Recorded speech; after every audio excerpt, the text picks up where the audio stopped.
The fluorescent lights hum overhead, their white glare carved sharp lines on the peeling hospital walls.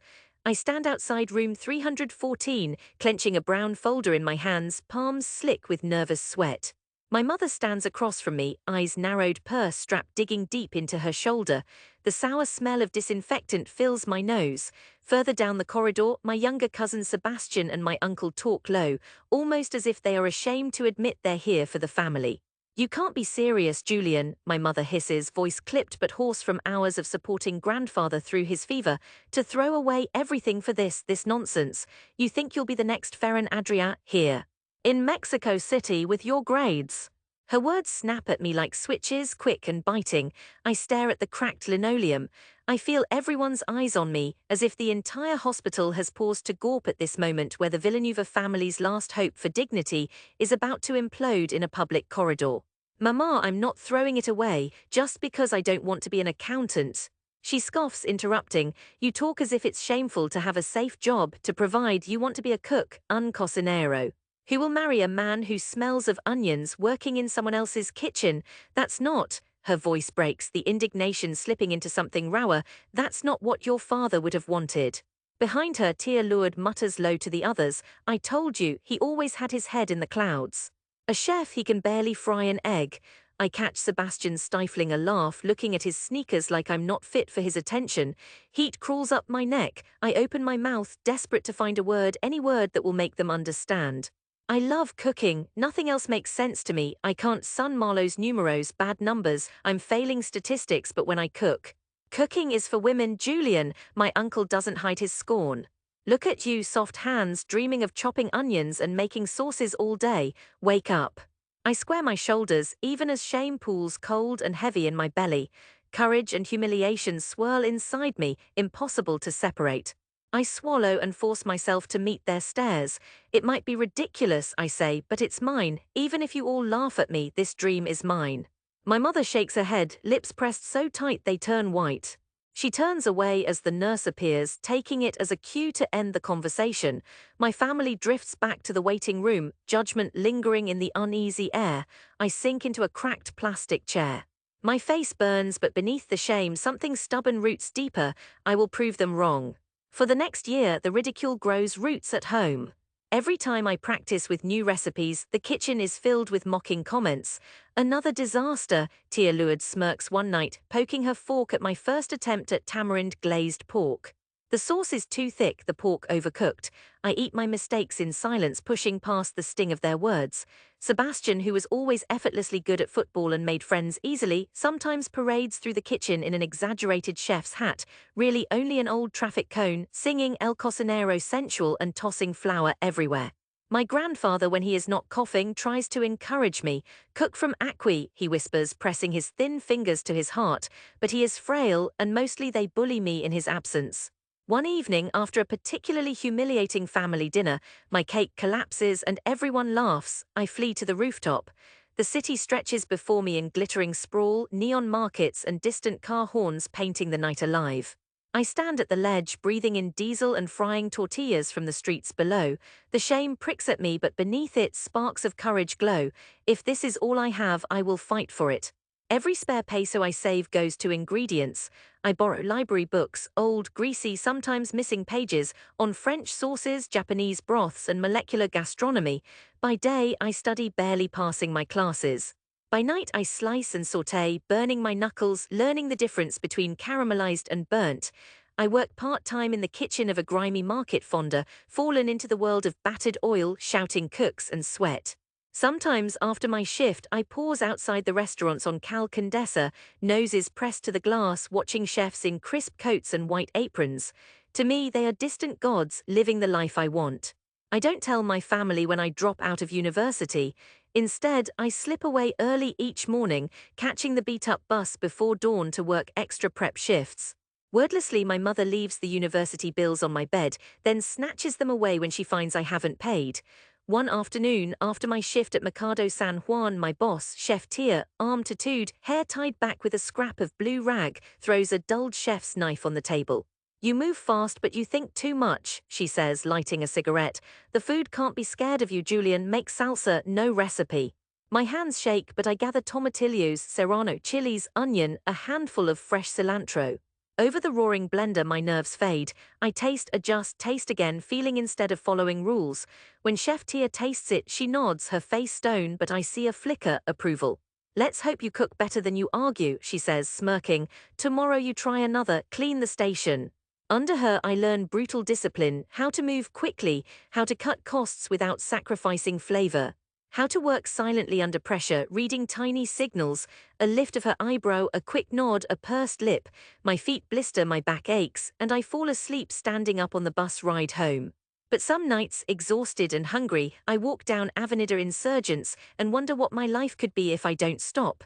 Still, my family only calls to ask when I will give up. At a birthday dinner, my mother serves everyone pastel de tres leches, sharp-eyed. When Sebastian boasts of his internship at a bank, the family toasts him with pulque. And you, Julian, my mother asks, voice pointed. Still burning things. The table erupts with laughter, but I see my grandfather watching quietly from the end, a slow, proud blink. Years slide by in a shimmer of sweat, fire and tears. My 20s pass in kitchens, market fondas, hotel ballrooms, taco stands, and finally, a tiny open kitchen bistro in Roma Norte, where Chef Chen, a wiry, exacting genius, lets me run the salsa station on weekends. Through sheer stubbornness, I am promoted. The other cooks, some who once called me Ninita for my soft hands, now let me borrow their knives or share cigarettes. Some compliment my mole negro, others still sneer, but I no longer care. One winter evening, Chef Chen invites me outside, his silhouette defined by the cigarette glow.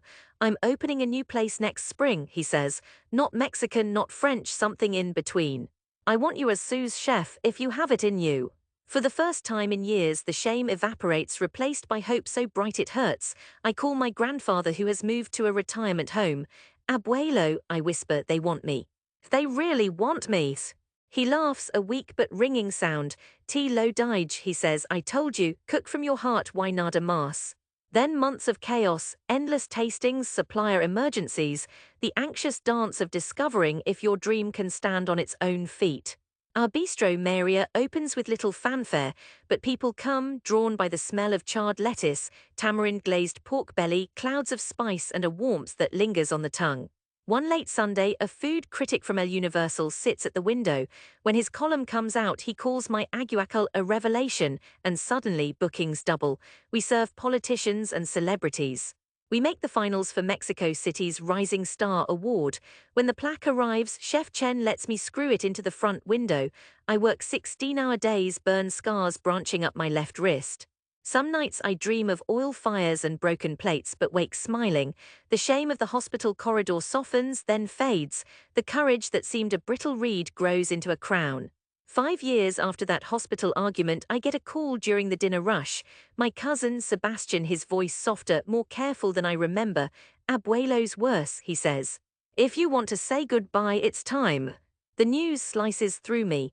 I finish plating a final rack of lamb, hand off the pass to the pastry chef, and race through the city, shoulders hunched against the lashing rain. At the hospital, my mother is sitting quietly, hands folded. When I slip inside, she looks up, relieved but tight-eyed. My uncle and tia Luard barely nod. I sit next to my grandfather, holding his hand till the monitors flatten to a steady white line. After his funeral, we gather again in my mother's small kitchen, the room grey with grief and memories. The family drifts in and out, talking of old times, never mentioning those painful years. When I stand to leave, my mother clears her throat. Her eyes are rimmed red, but they hold something else, uncertainty, maybe. I pat her shoulder and step into the night, swallowing the ache. 3 weeks later, the letter arrives. Maria is one of 5 nominees for Best New Restaurant in Mexico City. Chef Chen pushes the envelope across the stainless steel counter, grinning. You need to invite your family, Julian, he says. They should see, yes. Your name in lights. He thumps my back, pride shining clear. The idea plants itself in me like a dare. For all their jeers, they are still my family. I need them to witness this, the proof that what I built is real and that I didn't break. I call my mother that night. There's an award ceremony next Tuesday, I say. Our restaurant got nominated, I'd like you to come. She hesitates. We'll see, she says. To my surprise, on the night of the ceremony, they are there. My mother in her best navy dress, Sebastian now taller than I am and wearing a suit, even tear-lured lips purse so tightly they seem permanently etched that way. The Teatro de la Ciudad is ablaze with gold light. Waiters bustle, people in sharp suits clutch wine glasses. My name is etched on the program, Julian Villanueva, Executive Sous Chef Maria.